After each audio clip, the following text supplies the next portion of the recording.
What's going on, ladies and gentlemen? Welcome to Double Coverage. We hope you're still living, loving, and breathing sport. I'm Dom with the great man Sauce and a special guest, Josh Johnson from Cardboard Chronicles and Cardladder. How you going? I'm doing good. Thanks for having me on, guys. I'm excited.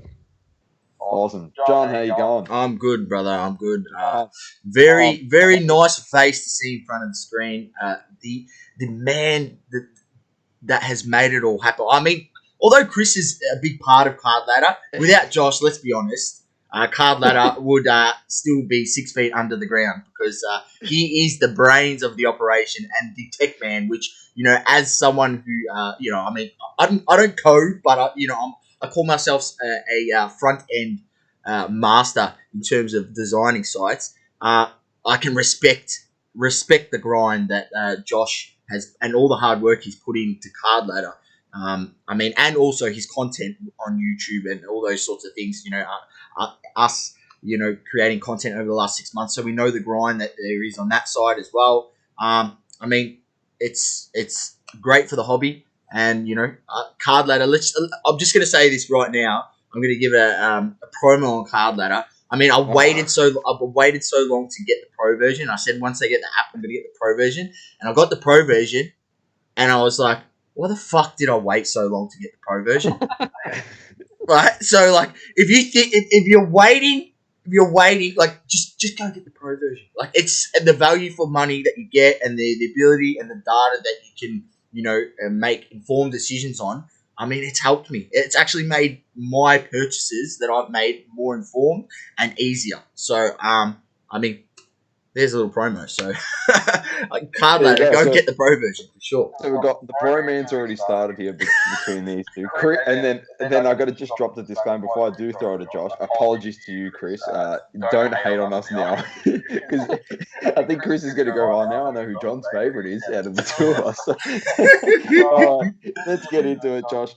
Tell us a bit about yourself, about Cardboard Chronicles, and of course, Cardladder. Sure.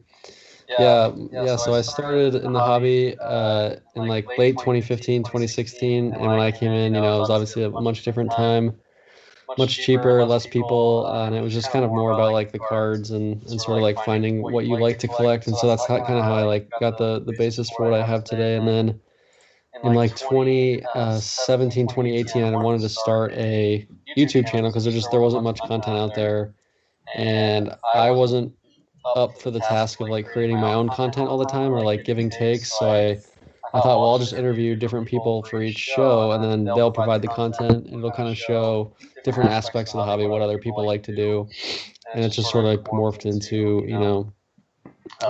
just like a way to like display all of the hobby and like all of the things that are in it, all the people, all of the, leaders in the industry at the time I was interviewing, people like PWCC and Nat, and it was just fun, like I was able to meet a lot of people.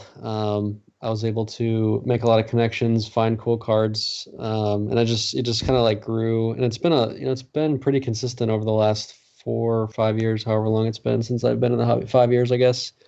Pretty consistently buying cards, selling cards, moving up. And then I guess it was 2020, like March, and Chris and I have been friends for a couple of years now. And, he was like, yeah, I got this idea. I think we should do an app, but I can't code.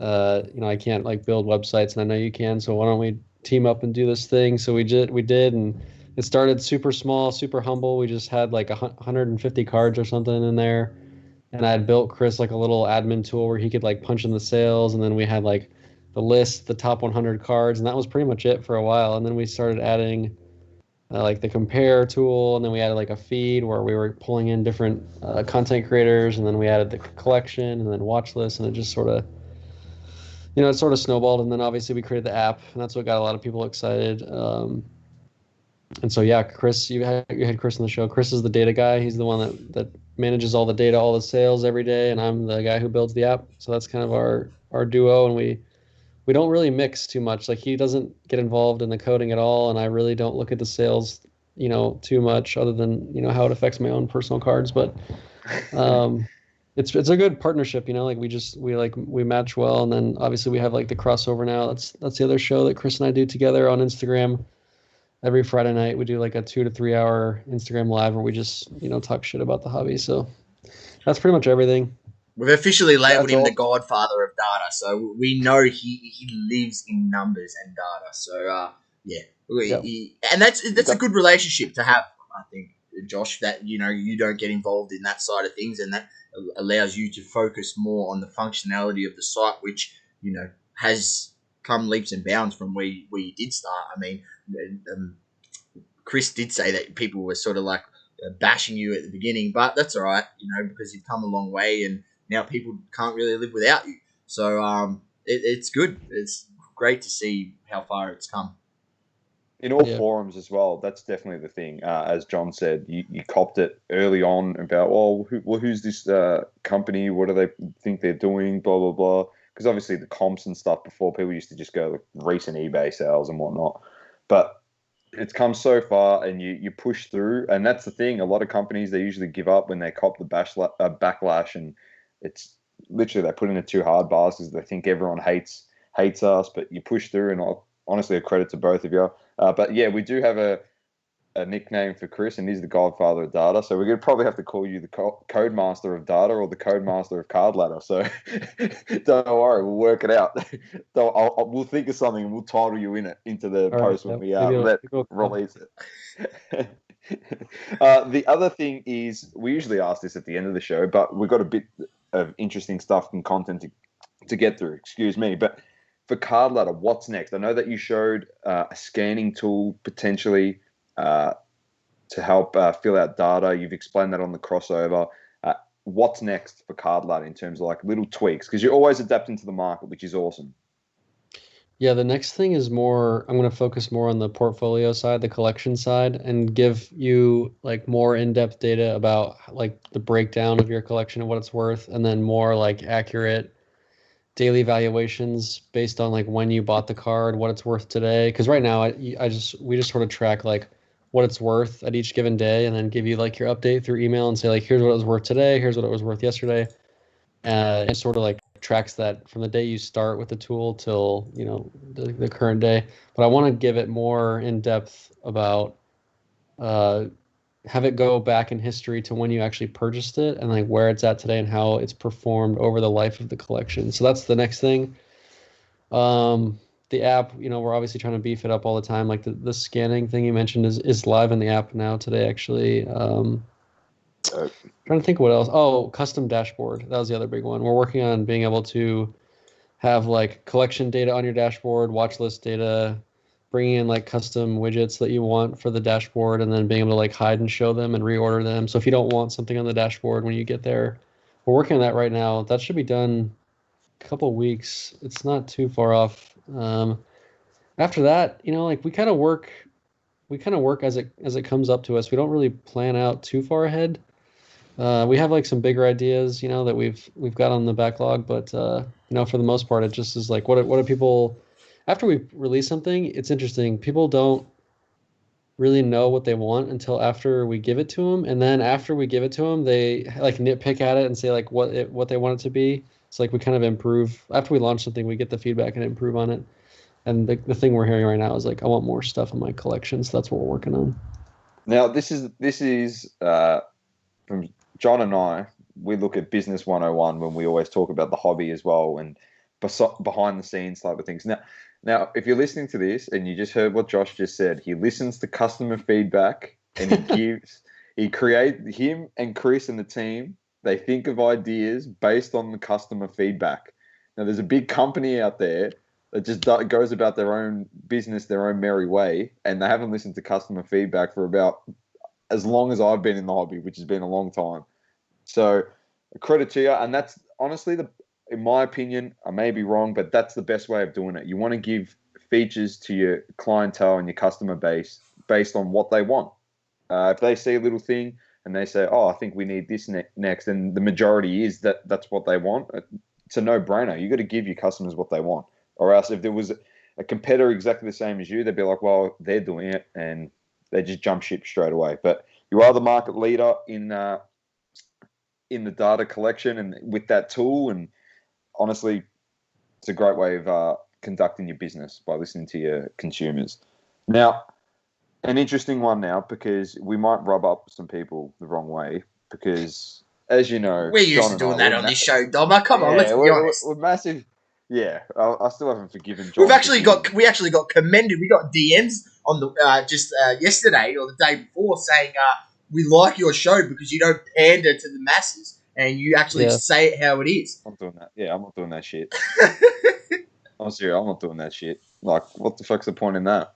Be like everyone else. No, but I haven't forgiven John for a while because he gave, I don't know if you know the Le Mans of the Week segment, he gave Ronaldo Le Mans of the Week. So I'm not happy about that. But there's one thing we do agree on, and we know that you're going to agree on this.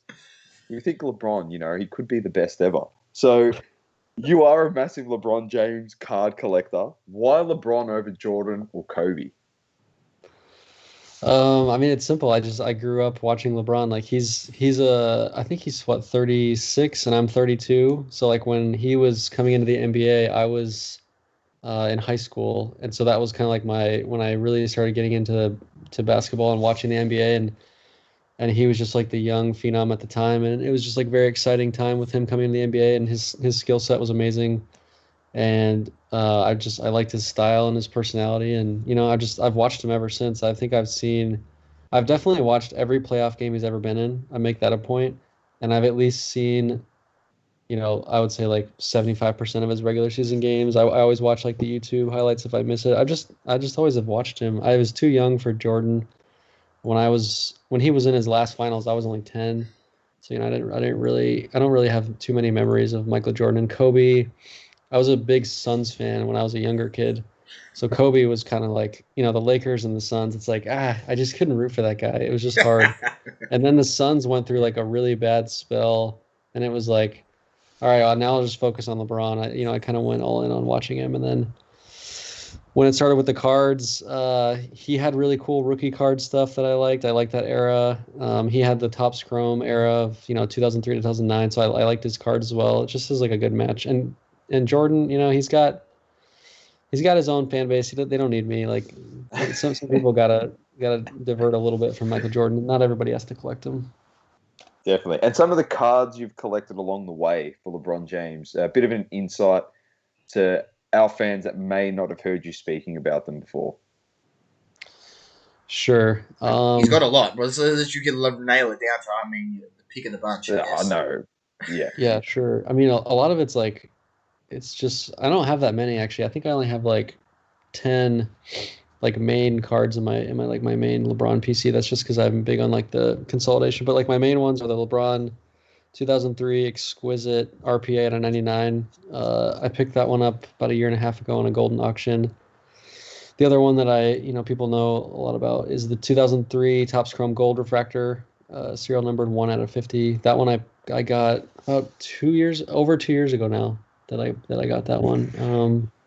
And I recently have gotten 2003 Limited Logos, Exquisite Rookie LeBron at a 75, and Finest Gold Refractor at a 25. So those are like my main 4 big rookies. Other than that, I have a few like Exquisite cards, Topps Chrome Gold. How about non-rookie year? Any non-rookie year LeBron that you've picked up over the time?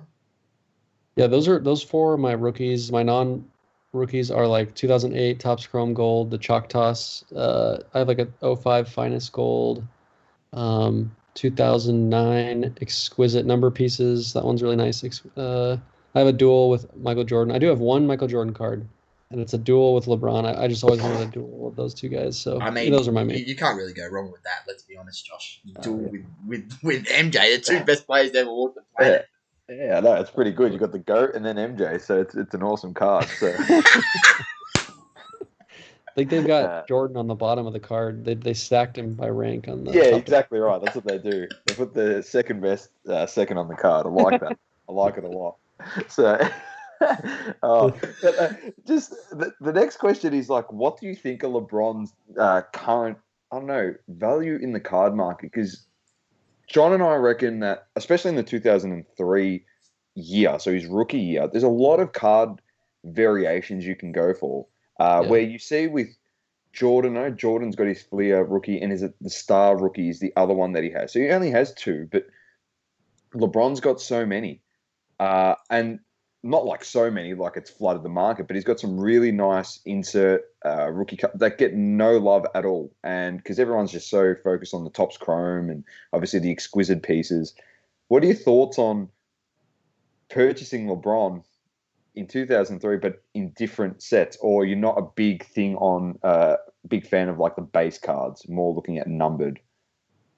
Yeah, I mean, I'm big on like the sets. Obviously, like I try to stay within like the main sets, just because I like having the security. If I'm going to be spending that much money on something, I like to know that it's like a decent investment as well as something I like. But yeah, he does have a lot of cool stuff. I've always liked the SPX RPA. Those are at a 750. They're nice looking cards. They're a lot cheaper than some of this other stuff. But I mean, all of his rookie stuff at this point is like it's pretty expensive. You got to really get creative and try to find stuff. Like his EX stuff is cool, but some of that's gone up in price quite a bit. I've always liked Finest. That's getting expensive too. He's got Pristine. There's some like unique designs in some of those. Those are cheaper. Yeah, he's got a lot. He honestly does have like a lot of rookie cards because when he came into the league, Upper Deck and Tops and all those guys wanted to capitalize on him, similar to like what they did for Zion, and they printed a lot. He's got a lot of sets. He has like sets that have just him in it. The freshman season He set. does have quite a bit. I discovered that a few weeks ago. I was like, well, this is bloody a 90 card set. It's just LeBron. Yeah, there's tons of that stuff. No, it's very interesting. Honestly, one of the best to ever do it, if not the best. But it was something that he got his credit a bit later. Like we're seeing it now in like the last months that he's got his real push. And we always said it was just mind-boggling that LeBron, like Jordan, obviously, but Jordan's like all those base cards started flying up as well in recent months. But LeBron, Jordan, Kobe, those three especially, that's like the holy trinity there of guys. They really got their bull run in the last few months. They've just been struggling before that, and we were just like, we kept saying it. Why are we buying Luka over these three? Like it's just stupid, just stupidity. So, what's your thought? I understand, and people have said it to us, but people are buying modern for the now because they can actually watch these guys play. But we keep saying on the flip side, you can go get the vintage guy that's accomplished and set in stone. There should be minimal risk in that. So, what's your thoughts on that? Yeah, I really don't prospect at all unless it's just like super quick flip or, if I'm grading it and flipping it. I usually take the approach on this topic of like, maybe people are thinking like, well, they're cheaper or whatever. So like I usually just take the best players in that scenario and just try to find like what cards they have that aren't, as expensive as the main ones versus trying to make those gains on the younger players. It's just, that's just like risk tolerance, I guess, for myself. I don't like gambling already, so like it's just like another form of gambling. If you're gonna pay like 50 grand on a Luka, it's pretty much straight up gambling at this point. It's so much money, and if he gets hurt or he has a down season or something, and you gotta also remember, I always tell this to people, but like if the card market was around like it is today when Michael Jordan was a rookie, people would have hated him early on. He was like losing to the Pistons all the time. It took him a long time to really establish himself. And the same, like you mentioned, LeBron, his prices have kind of gone up more recently, and that's because it's the same thing. Like he took time to figure it out. He didn't just like come into the league at 21 or 18 or whatever he came in and just start dominating, winning finals. It doesn't happen that way, and it's not going to happen for Luka. It's going to take some time. He's not going to just like rattle off 3 straight championships in his first 3 years. There's too much skill in the league. There's too much competition, and you really need time. So like, it's kind of silly to see people paying what they are in his 3rd year now. When if you were to like go back in time to Jordan's 3rd year, he's coming off a major injury in his 2nd year. He's coming back. His prices would have been cheap in that 3rd year. He is like barely making the playoffs. He had that great game against the Celtics. They got beat in that series anyways. And then he goes through these like multiple years of losing to the Pistons. Multiple. So like if you're putting Luka in that spot, you got 5 years before you're even like really seeing the potential. So like, you got to be patient with that stuff. Tell you what, I need Marty McFly and the Doc to roll up to my joint in the DeLorean so I can go back in the future. and go to that end of that second season where everyone would have literally forgotten about Michael Jordan. They were like, "Who's this bloke? He's been injured for a whole season. I'll just scoop up all these 86 Fleer rookie cards and buy all the wax I can, and just come back to today and just be a multi-billionaire, pretty much." Yeah. Pretty much. Legit. But I think that's what people are thinking today is like, oh, Luka prices are, they're nothing of what they're going to be if he ends up being Michael Jordan. But because everyone thinks that and there's so much market speculation, his prices are actually super expensive. Yeah, and you mentioned it about taking a period of time, and I've always said this. I've said this. What happens? And this could quite easily happen because there's a lot of things that you need to be successful in the NBA. You can't just have one good player on a team to be successful. You need to have a surrounding cast, and you need to have an organization that's going to support you and give you that surrounding cast, right? What happens if 8 years into his career, Luka Doncic is another James Harden? He puts up numbers. He's a baller. Don't get me wrong, one of the best players in the NBA, but he can't even make a final. He can't even make a conference finals. What happens to his price then? That $4.6 million paid for his Logo Man 1-on-1. I mean, maybe that card's not even $1 million at that point. Could be even less than that. I mean, if you're not making conference finals and pushing to actually get the Holy Grail, which is win an NBA championship, which is what's going to solidify your card prices in the future, a lot of people are going to be left holding the bag. So, I mean, it's just about being weary, and I get it. He's such a great young player, but for me, it was just a no-brainer when I was, I only came into the hobby 2 years ago, and when I was looking at it, and people, the prices that we were paying for Luka, and then the prices that people were paying for Kobe. I mean, just even Kobe's tops paper, and compared to Luka's Prism, once it got its run up, I couldn't believe the difference in pretty much a card that's probably got about the same similar pop in terms of like how much printed. There's a lot of those tops paper Kobe's out there, and it didn't make sense to me. So I was just like, if someone who's only been in this for 2 years and it doesn't make sense, like people need to understand that when they're coming into the hobby, like you need to look at these things because you don't want to be dropping 50k on Luka cards and then all of a sudden in 8 years he hasn't done shit and that 50k is probably worth not even 20. You know what I mean? Because people are going to get impatient with him, and this is the hobby. Like Chris speaks about it. He's in a group with Luka guys, and there's already guys who have moved off him. Because they haven't seen this success already, and he's in his 3rd season. Like it's ridiculous. You know what I mean? Yeah. Like what happens if he's in his 8th season and that's the case? Like no one's going to be collecting Luka if everyone has that mentality. Like so, just be smarter. I'm just saying, just be smarter. Yeah, LeBron didn't win a championship until his 9th season. There you go. Like, I know he made it to the finals, and he got rolled by the Spurs. I mean, when you got Ilgauskas as your second guy, of course you're going to get rolled. But that doesn't matter though. Like, I know people forget that. People are quick to forget that LeBron single-handedly brought his teams to the finals when everyone else on the team was trash. Let's be honest. Yeah. So, and people don't remember that, Doma. People only remember the success, and that's the way the hobby goes. People only remember the main, successful things. They don't remember that stuff. And that was the thing as well with that 4.6 mil card. No, it's rubbed everyone up a bit funny. Like it's ridiculous, and we said straight away, like if he doesn't make the playoffs this year, it's already going to devalue the card. Yeah, it'll be worth $3 million. You've already lost 1.5. Yeah, there's not much room for growth on that card. Like no matter what way you look at it. I tell you what, Shane there got absolutely killed the other bloke in that deal. I'll just be honest with you. Yeah, I mean, like you're thinking like, oh, I want to double my money, man. Who's gonna pay $10 million for that? It's like, correct. Yeah, that's right. Just send it to PSA. They'll whack a PSA 10 on it. It's worth $55. I got a BGS 9 today. Oh, there you go. Yeah. Oh, did it? Yep, BGS 9. Wow. So now it's worth like $1 million. Oh my god. Oh, that's massive. That's massive. It's devalued already. Hey, in all honesty, at least it got sent to BGS, and BGS got some publicity out of it. But John made a good point, and he'll rattle off a couple of these cards to you, and you might even have a laugh at this. On the podcast, what did you say you could have bought instead of that Luka, the LeBrons?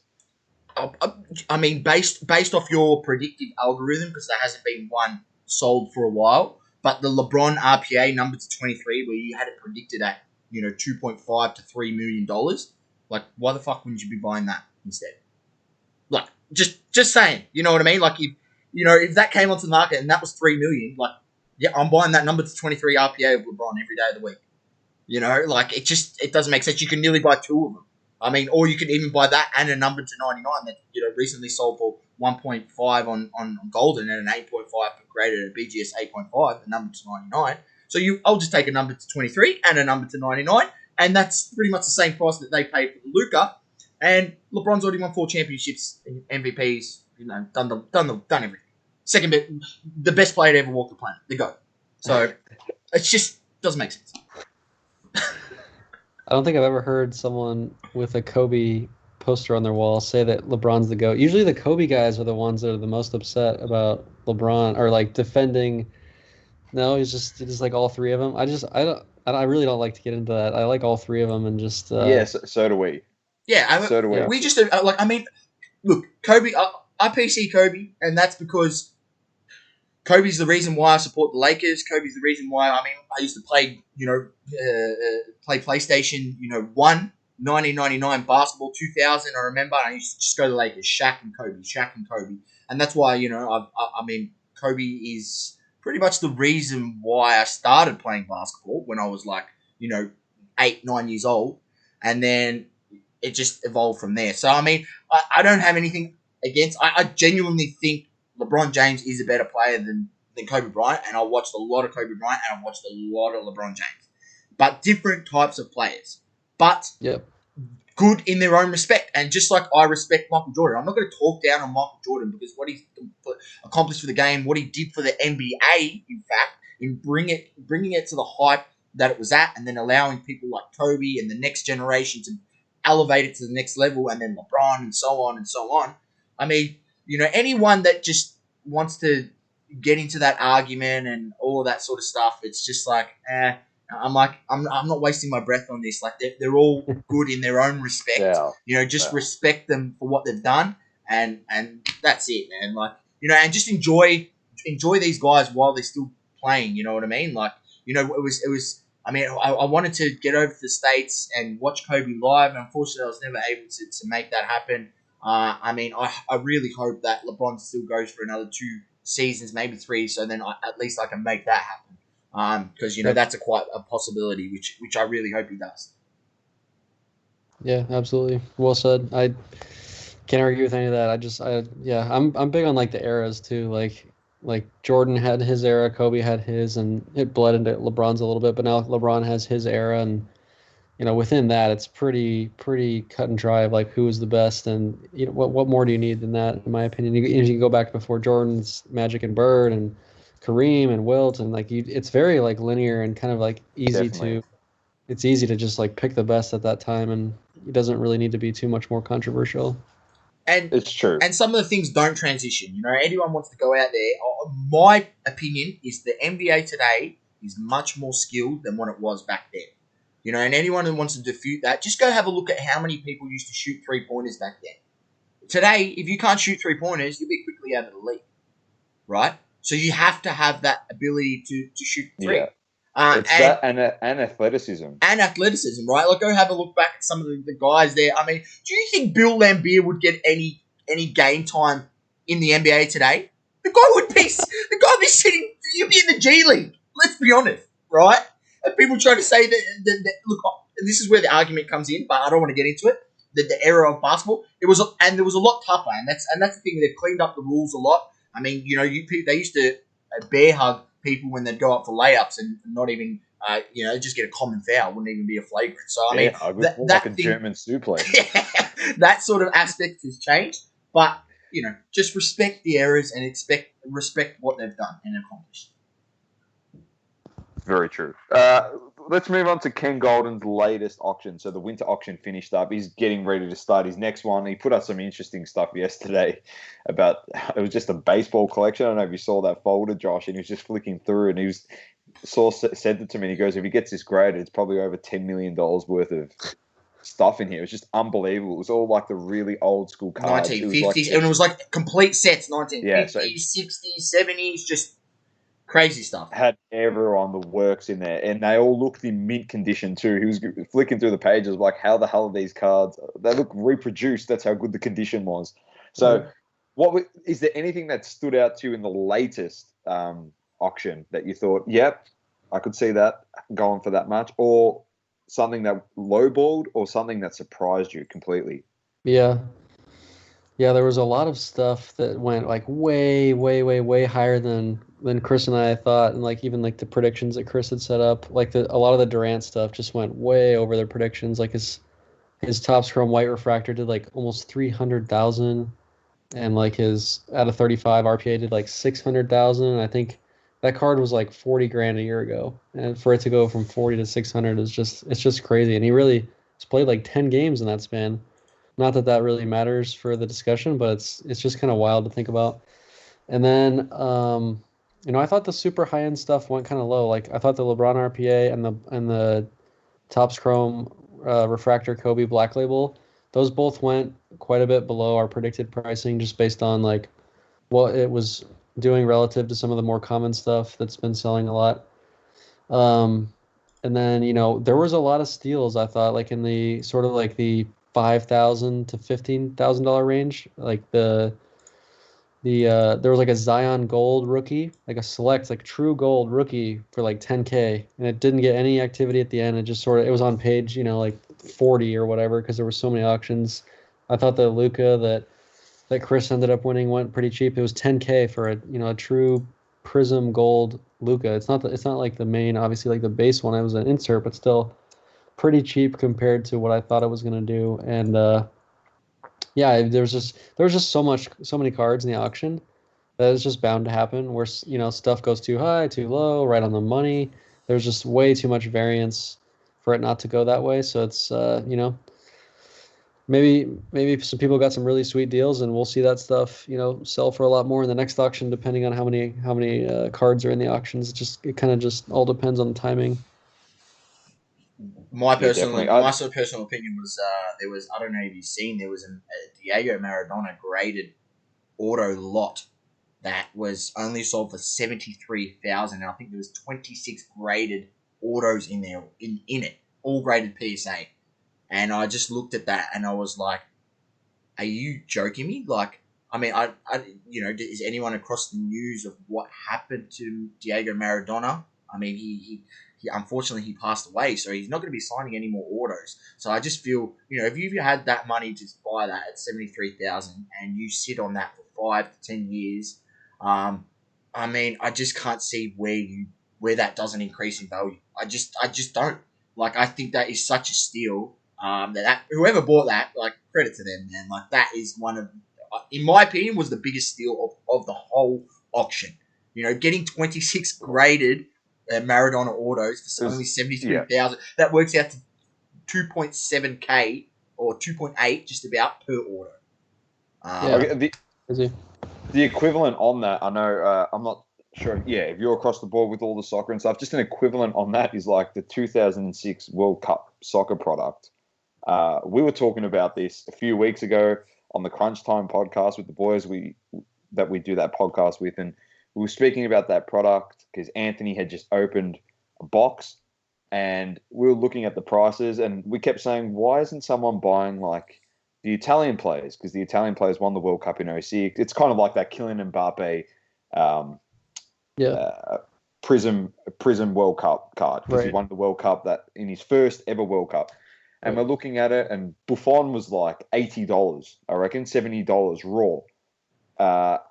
Now cards are up around the $1,500 mark, $900 mark, $1,000 mark for these cards. And we were just like, what the hell? And to put that in perspective, as Source just said, then you've got like 20-something Maradonas going for $70K, and I look at a raw Italian card going for $1,500 and going, Maradona's better than every single one of those players, like completely. Like I just don't get it. And there was some, and they're not auto cards, and they're not even autos. Like, they're just base cards out of the box. Honestly, that was the steal, and there was like dual autos in there with like, I don't know, Paulo Dybala, who's a young and up and coming player, Batistuta, who's like an Argentinian legend as well. Then there was just single Maradona cards, and I think there was one with Crespo as well in there. And it was it Crespo? No, it wasn't Crespo. I don't know. Anyway, it was just incredible. And the other one that really surprised John and I was actually another soccer card, and it was the Erling Haaland rookie card that sold for $127,000, and we're just like, what the hell? Like, it's kind of expected, but that's kind of the Luka Doncic of soccer at the moment. Yeah. He's into his second or third season.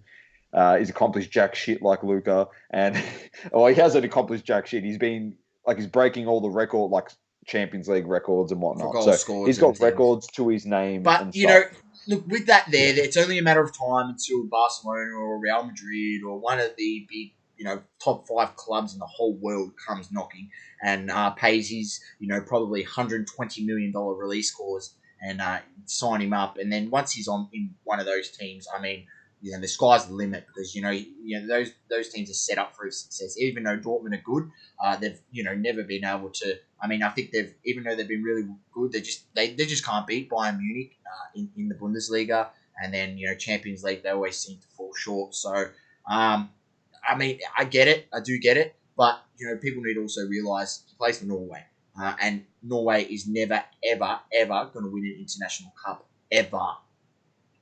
They just don't have the quality of players. It's Finland. I think it's Finland, not Norway. Is it Finland or Norway? Finland. Yeah, Finland. It's even worse. But anyway, besides the point.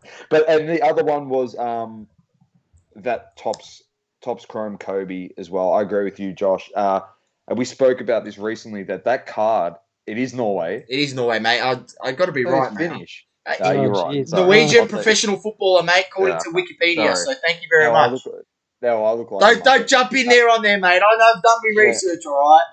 Yeah, I look like a but that Kobe, we said that with the black label, the 10, it just complements the refractor of the card so well, and we said it was like when Gary V got into the hobby and was talking about sports trading cards could be the next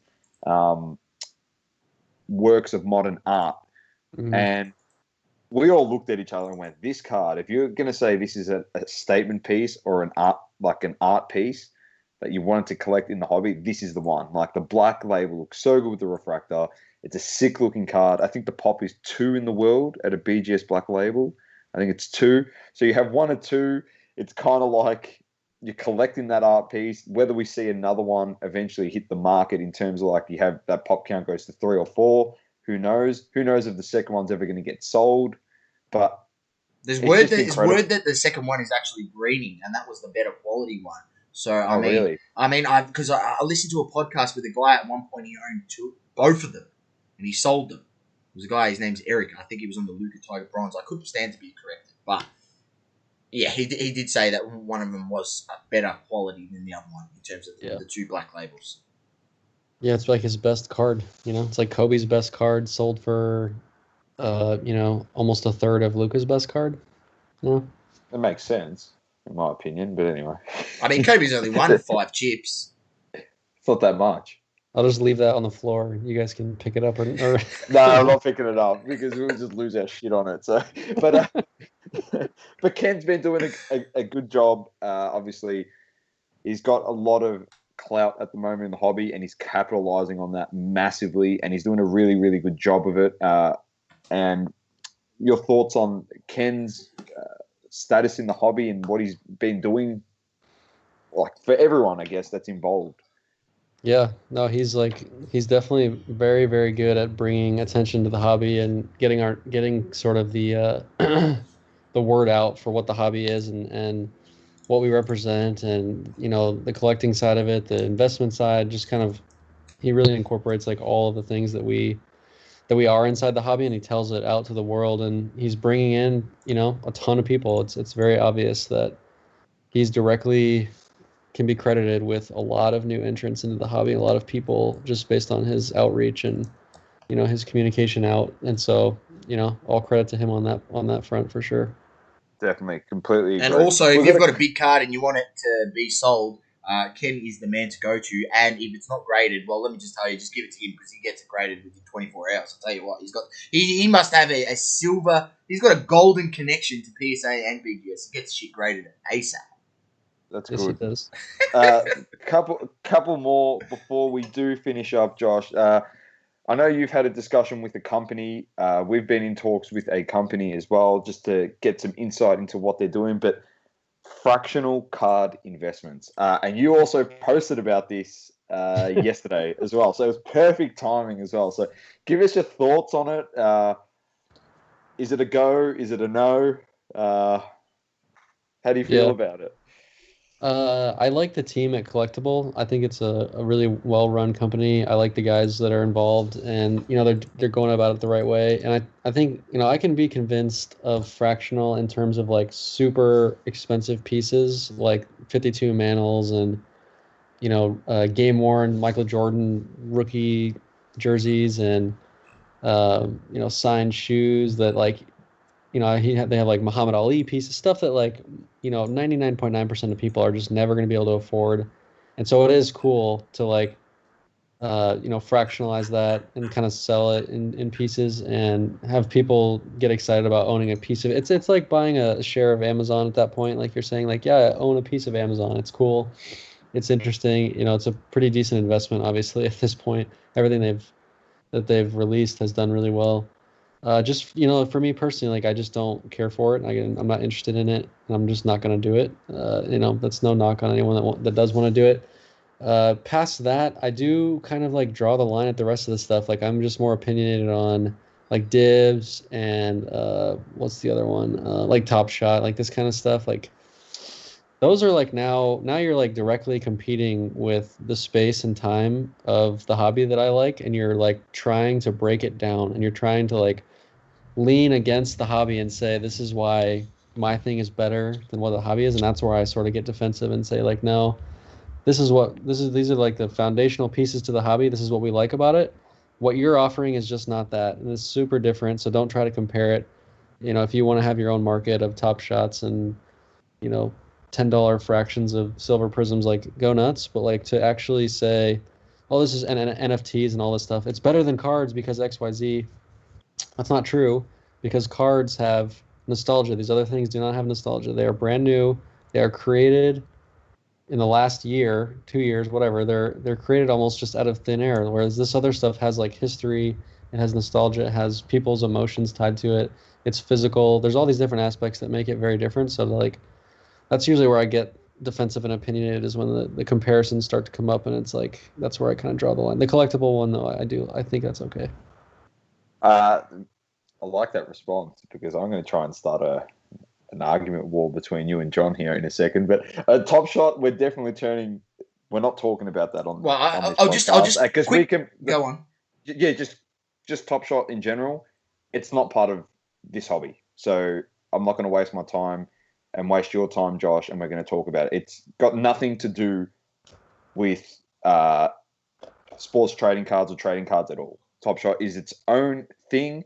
I'm not against it. I'll sit on the fence. I'll listen to both sides of the argument on Top Shot. But for people saying it's exactly like trading cards, it is not like trading cards. All right, it's completely different. You can go compare it to something else that we spoke about on Crunch Time podcast 4. Go listen to that, and then you'll be like, oh, would I rather want to go invest in Top Shot or Panini Blockchain? Because it's exactly the same shit, and now you're getting the physical card with Panini Blockchain. So not for anything, if people use their brains a bit more and went onto that side, got the NFT version of the card and the card, realistically, that's the ones you should compare. And if you're comparing the pair off those two, Top Shot would be killed overnight if the card market went down that route. So it's just like, I'm not even going to get into it. That's all I have to say on that. But the other one is Dibs. Now, Sauce is he's pretty high on Dibs. He reckons it might be pretty good. Not saying it's his favorite thing ever, but he has mentioned before, he said it could make a big push and it might have a place to stay. So Do you want to get into that a bit? This could be interesting. Well, first and foremost, I want to say disclaimer about Top Shot. I know of a person that has 320 accounts. A single person has 320 accounts, right? When that is the case, how artificial is that user base? Let's just leave it on that point. Now, let's move on, right? Second thing, Dibs, I've had a look at it. Unfortunately, I can't access it, which is, because I'm in Australia. Even though I got an access code and they gave me a code to try it out and get on the early, the beta sort of version before they release it to open public, I can't even use it. So, I can't really speak on being able to use it other than seeing others use it. But I don't mind the aspect, and I think it's sort of what Starstock is trying to do with cards, but it's what sort of how Dibs is going to do it with fractionalizing the cards. So, with Starstock, the whole premise of it is, I feel, is like meant to be like a performance-based day trading sort of market, right? Where performance dictates the prices of the cards. Now, I think that's where Dibs could, it could really work. If you went on there and they do things differently, where you don't have to invest exactly in a card. You can invest in a player, and it spreads your investment of, say, $50 over a fraction, like a number of the cards within that player. So if you just want to, invest in Trae Young, you can just say $50 into Trae Young, and it fractionalizes your $50 into a number of Trae Young cards, right?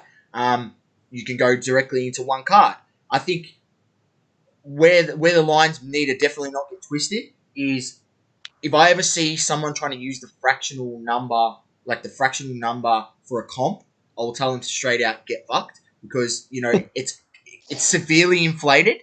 It's severely inflated. But hey, if they've got cards on there that are 5K, and you've got someone who wants to sort of be involved in the space but doesn't have 5K to go out and buy that that Trae Young PSA 10 Prism variant, then that's the space that they can get into. I mean, they might be able to afford a Trae Young Hoops card at $100 PSA 10. Hey, that's their opportunity to get an actual physical card, but they can't afford like the higher up cards until and maybe that's their way of getting into that card a little bit until maybe they work their way up to be able to buy one of their grails. So I think it has a place in the market, and I think it will.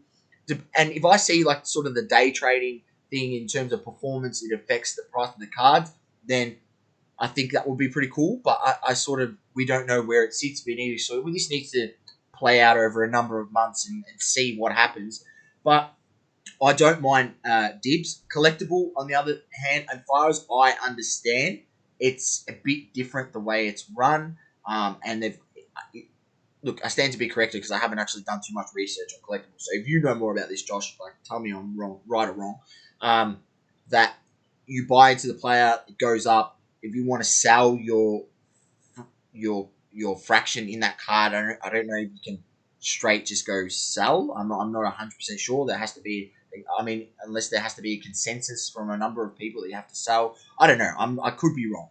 But I know if someone wants to buy the card and take it off the platform, everyone who's involved in that card has to, more than 50% have to say yes.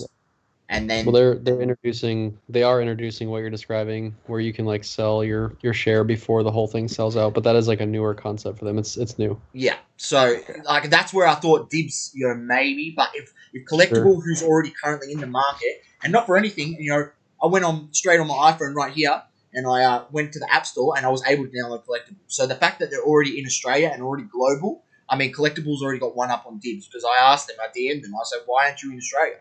Like, why are you only in America? I said, this doesn't help your cause to only release in America. Like, maybe when they release the full version, they should release, they might release it worldwide. But, it's the same with the Loop app. Loop app, I hear they're making noise and they're breaking, whatever they're doing in terms of breaks and marketplace or whatever. But they're only in America. With the card hobby that in Australia that has seen phenomenal growth, the fact that companies aren't trying to get into this market from the outset is, it's not really good business in my opinion. So, yeah, interesting. I think it has a place. But it'll be interesting to see how it plays out. Personally, I posed this question to Cage on the Luca Tigers Bronze Q&A. I mean, so let's see if he answers it. It's about He liked it. yeah, So. he did like it. So I mean, I hope they answer it. And it was about have these fractional investments diluted the art of collecting? Because having the actual physical card in your hand is a lot different than to say on your phone an image saying you own 2%. You know what I mean? Like, do you really get the satisfaction of collecting if that's what it is? Like, I don't know. Yeah. Yeah, I personally think that those markets are actually going to increase the value of the physical markets. It's just going to bring more attention. It's going to bring in new people, and a lot of those new people are just not going to get the satisfaction that they could get from physical cards, and they'll move over to it and they'll want to figure out like, well, okay, so if this is how this works, like what's the original to this? What's like where did this come from? And people will start to learn the history of sports cards and go back to the nostalgia. Oh, I used to collect the actual cards. Let me go look at those. And so I'm not too worried about it in that regard. It's just that like people ask me, they want to know my opinion on this stuff because they think that because I have a platform in cards that my purpose is to help them figure out the next best investment, which isn't true. That's just kind of like that's just how it goes, I guess. So when they ask me, I tell you that I don't like it because it's boring and it's just like I don't do it. It's not what I like collecting. I like finding rare things, and so that's just my answer. And it's like, oh, you think that the market sucks, or you think that that's not true. I don't really know. Like you guys probably know a lot more about that stuff than I do. I just don't care about it. It doesn't interest me.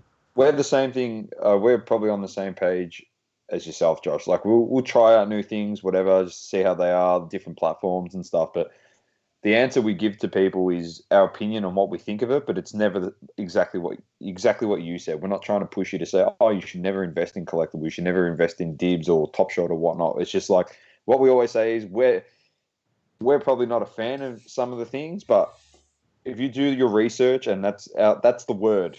Honestly, in the hobby, that should be like the God word is research, and then everything below that is everything else to do with the hobby. If you're not doing that first and foremost when you come into this space, then honestly, I don't know how myself, John, yourself, Chris, all these other content creators, all these great people in the hobby can help you. Like it's as simple as that. Podcast, it's like you can listen to us to an extent, but you still need to do research. And Saucy gives you Saucy Smoky every week. Difference with that is he puts his money where his mouth is. So he actually buys that card and he gives you a bit of info on it. But he always says, go do your research. You got to look into it before you buy. It's like a buyer's beware with anything. You don't, like if I tell you to go buy a Ferrari, oh, it's the sickest car because I like it. And you're like, you got the money and you go buy it and it's a lemon. It's just like, oh, well, you told me to buy a Ferrari. It's like, yeah, but did you do your research into the car? Oh, no, I didn't. Well, whose fault's that? Not mine. I don't own a Ferrari. It's like I drive a Mitsubishi and you're listening to me to go buy a Ferrari. Like, you got to do research. That's the word. Like, that is the God word in the hobby. Like, anything, nothing trumps that. It goes research and then grading. No, actually, no, it goes research PSA. and Cardladder is the number one researching tool on there. Yeah, 100%. No, but it's 100%. But research is the thing. I completely agree with that. Plug. And speaking of grading, let's get into this. The last question we got: the grading increase in pricing. Sure. Your thoughts on that? Because we are going to talk about HGA. We do talk about HGA a lot because we're trying to give them. It's like we got a connection with them because we interviewed Tyler. That's our connection. We got no special treat. We got nothing of the sort. But we're open-minded to different grading companies, whether it's them or CSG, which we're not a fan of the CSG labels. But besides the point, it's my whole thing is like, are you not going to give an opportunity? And we've been in groups this week, Josh, and you'd be number one on what the hell are some of these people talking about? Like when it comes to research, that word again, because everyone's like PSA, and then obviously something got spoken about because of the latest comps, HGA and PSA comps. Some HGA cards worth more than a PSA 9 was its source.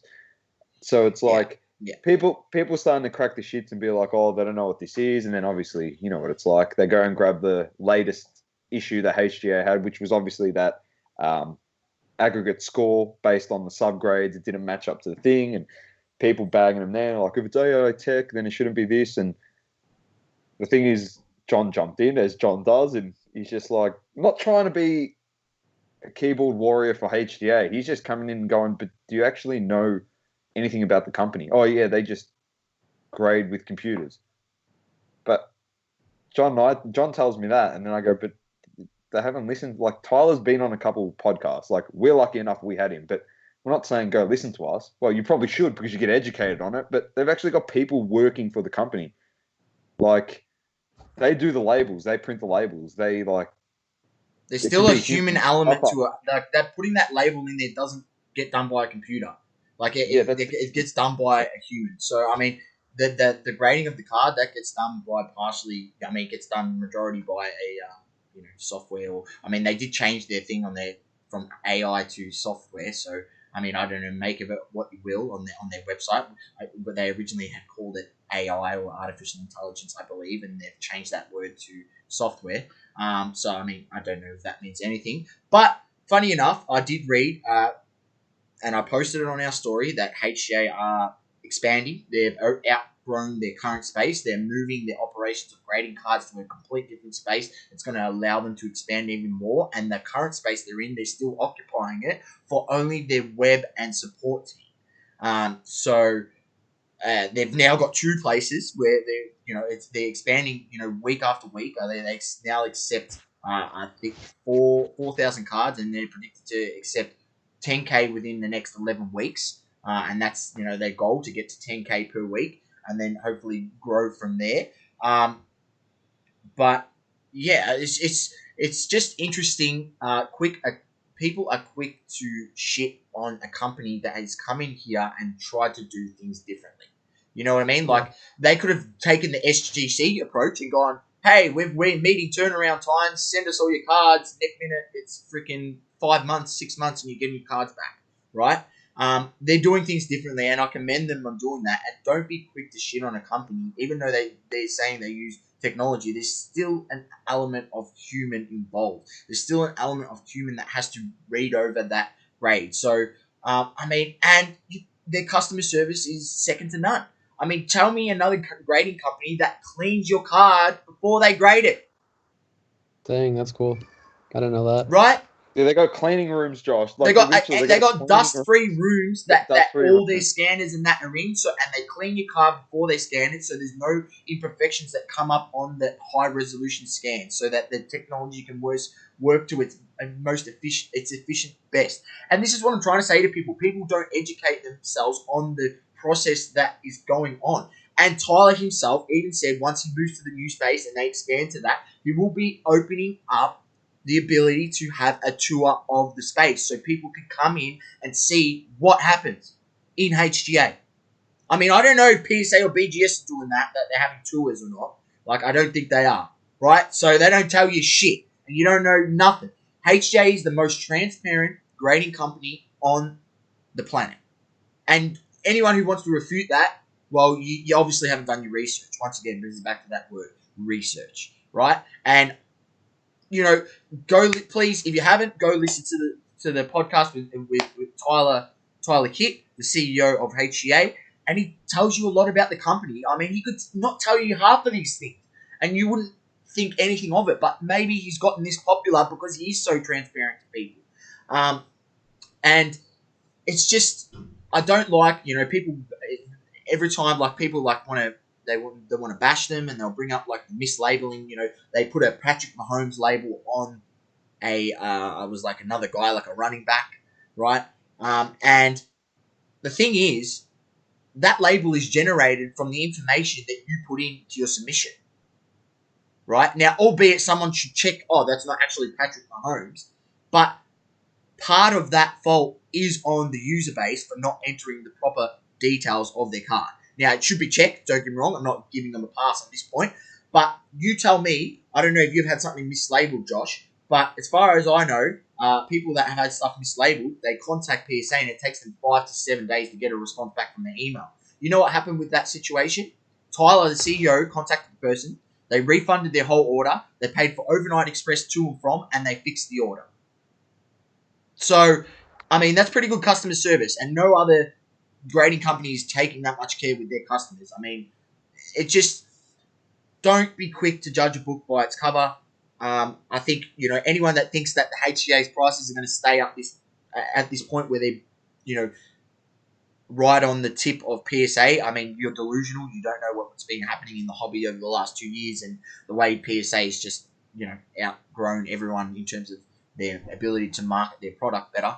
But yeah, I think just don't be quick to judge a book by its cover, and I think give them a chance. Give them a chance because competition in grading companies is good. Because if PSA just takes monopoly, I mean, what's to say they don't eventually get to a point where the base value of their card to submit, I mean, it's gone $20 a card, 20 USD a card. I mean, for us here in Australia, it costs us 40 AUD now. It used to be $27.50. And what's to say that doesn't go up to minimum $40 a card? Or, they do like a BGS and that's charging $38 a card, $50 a card. If they get a monopoly, they can do whatever the hell they want. So it's not good for the hobby. So your thoughts on those prices, Josh? Saucy had to go on his rant when you talk grading. I mean, I'm learning about HGA just from this. I didn't know a lot of that stuff. My thought on the prices is, that's just like more of a business decision than screw the collectors. We're going to do this to screw everyone. It's more of just like a business thing. Yeah. And I also point out that like the HGA CEO is responding because he can for now. I guarantee you if they had anywhere near the customer base PSA did, he would not be doing that kind of stuff. So we kind of have to like understand the demand that PSA is going through and their attempted ways to scale, and raising the price is one way to combat that. So that's kind of what they're going through right now. And yeah. And I think the HGA stuff is interesting. I'm willing to hear it. I'm willing to try it on some of my cheaper cards and see how the experience goes because I'm obviously big on customer experience. So I like to hear that they're great for that. SGC has a really good customer experience in my opinion as well. I haven't looked at CSG at all. But yeah, I mean, there's always more room for more competition. It's just going to make the other guys better, in my opinion. And I still stick to PSA because they get better prices on the resale. They have a longer track record. They have a better history. Their pop reports are more deep. The pop reports is a big thing for me because it's like, if I say I have a pop 1 HGA, that doesn't really mean much yet, and it will, and it might. It's just that takes a long time. But for me to say I have like a pop 5 of a card, and there's been 100 graded, it has actual like meaning behind that, and that's not a fault of HGA or these companies. That's just like literally just time, and so you need to give time to some of these companies to figure this stuff out, and not like, I'm not jumping in and making a decision on them yet. I'll just go through it myself, see what I think, go from there, let it kind of play out, see how it goes. Definitely, that's honestly that's a good response. It is. It's like a sit on the fence. We've been very critical of PSA on this podcast, but I think it's because we expect more from a company that's large, and if you are the market leader at the moment, which they are for card resale and stuff, you expect more. Like that's just us. I know business wise, them with their prices, it's like they've upped them so much since we started doing our podcast. It's gone from $8 a card to whatever it was, $12 a card, sorry, to $20 a card, but the customer service, nothing's changed. It's still been the same. I understand the backlog's massive. But this is what I'm saying. Like, if you're a company and you truly cared about your customer and clearing your backlog, well, don't say we're not taking any submissions for a month, and then after this month we're jacking up our prices to this. Lose some money to improve your customer service. Like, you have literally, your share prices went from $15 to $75, $90. You're making, your annual revenue is making more than you've ever made before, but you don't want to try and do something drastic to help improve and be better for your customers. So that's just where I'm critical of them. Like, if you really cared about your customers, why didn't you do something drastic like that? Because they don't want to lose taking submissions for a month because everyone will just send them somewhere else. But hey, like, you are out and out the market leader. Not taking submissions for a month is not going to hurt your brand. I'll tell you what, it's probably going to help it because people are going to go, oh, they're actually trying to get through the 10 million card backlog. This is good. Like, I don't know. Like, I just think there's things that they could be doing better and different. I think, and hopefully we see some change, obviously, since the acquisition is now finalised. But in saying that, it can be good for PSA, but it can also hurt them at the same time. Like a lot of people going, oh, yeah, they're just being fully acquired now by Nat Turner and stuff. So, we're going to give them a grace period or whatever it is. I think it's been a month now, almost a month since that has been completely finalized. But this is my opinion. I might be wrong, but if in this grace period nothing changes for 6 months, for example, or 5 months, or one little thing changes over 3 months, it just tells me that when they were going through those acquisition talks late last year, they're just being lazy to the point of just waiting for Nat Turner and like his team to take over the company. It's just like, oh yeah, we're getting taken over. Let's just be lazy until he comes in to try and make some changes. Sure.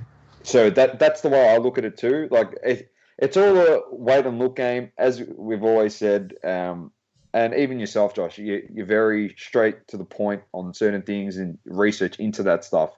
And we're just trying to be a bit more transparent. I don't want, like, personally, I don't want to listen to a podcast or a content creator say, and I like what you said, like you're willing to try different companies, which is good, which is how it should be. But things that rub me up the wrong way in this hobby, being in it for such a long time, is like obviously BGS was so strong and so much history, and obviously PSA's marketing through the people that they've aligned themselves with in terms of like celebrities and stuff have helped raise it to the next level.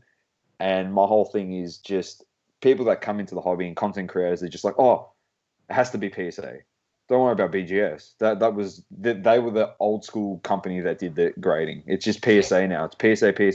That shits me because it's like you're just trying to pump up this company because you've got an invested interest in this. Because it's like if PSA is the only company that gets used, then all the prices are going to go up, and then BGS slabs will be worthless. And then you start getting people going and cracking BGS slabs. What do you and mean? Just, mate, it's happening day by day. Yeah, and everyone that cracks a BGS slab and says to PSA, I hope you get a worse grade. I hope you get a worse grade. Because I hate that shit. I hate that shit.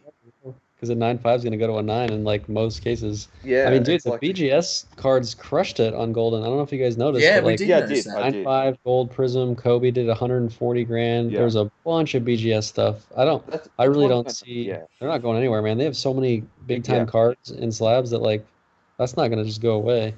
That's one thing that I have noticed too of recent, like doing the research into that stuff, and obviously looking at Golden auctions, like you just said, a lot of these big mojo cards have got a BGS slabbed. Yeah. They're not PSA slabbed. I think it could be whether these exquisite cards or whatnot were purchased at the same time that they were purchased, or pulled, is when they got it slabbed with BGS, when BGS was in its, well, they were the market leader at that stage. 03 was BGS. PSA was there, but they were second to BGS. But besides the point, I agree with you. A lot of the mojo cards on there that sold, they're just BGS cards. Yep. And as we know, and I'm not saying BGS is dead. By all means, I'm not saying that. BGS Black Label is the epitome of the hobby. Like, that is top dog, in my opinion. Like, that's the best you can possibly get. BGS 10, I mean, it actually has value, man. They give them out so much more difficult than PSA. It's beyond a joke, you know? Like, and that's what a 10 should be. And, you know, I'll just bring it up to this point. We'll just move on after this. How a company can have an 8.5 grade and no 9.5 grade, I don't know. Just think about it like that. Why? Why do they do that? Why do they have no 9.5? Josh, you know what it's like. Josh, I'm not picking that one up. Yeah, he's not picking it up. But that's pretty much it. I think we'll see how it goes, obviously, within the next few months when it comes to grading. Obviously, the same thing when we're talking about fractional investments as well. We'll see how it plays out now with new people coming into the hobby. But it's with everything across the board. You, of all people, Josh, are lucky enough or unlucky enough to have experienced it with Cardladder.